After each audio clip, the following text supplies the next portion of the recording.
छोड़ के जाय छी डोली में गे मरी जेबो होली में गे छोड़ के जाय छी डोली में गे मरी जेबो होली में छमक छमक के ससुरा जाय छ रंग लगे में चोली में कि छोड़ के जाय छ डोली में गे मरी जेबो होली में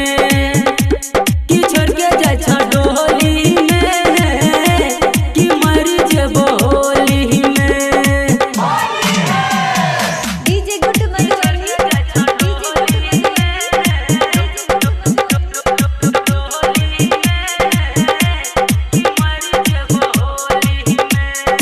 अनु रिकॉर्डिंग स्टूडियो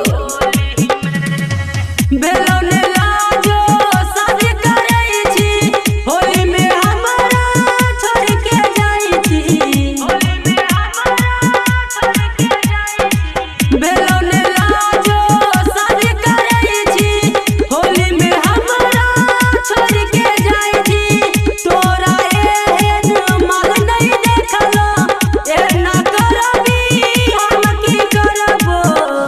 गे छोड़ के जाय छी गे छोड़ के जाय छी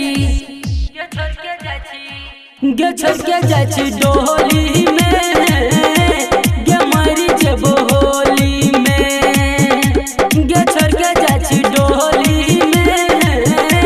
गे मरी जेबो होली में छमक छमक के ससुरा जाय छ रंग लगे में चोली में कि छोड़ के जाय छ डोली में गे मरी जेबो होली में। डीजे गुड मधुबनी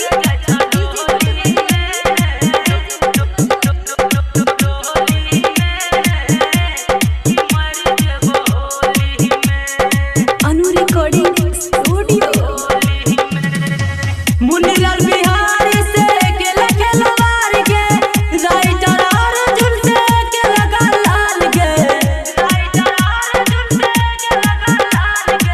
मुन्नीलाल बिहारी से केला खेलवार के कमलेश परमत से केला लाल के तोरा एहन माल नहीं देखलो एना करबी हम की करबो गे छोड़ के जाय छी गे छोड़ के जाय छी गे छोड़ के जाय छी डोली में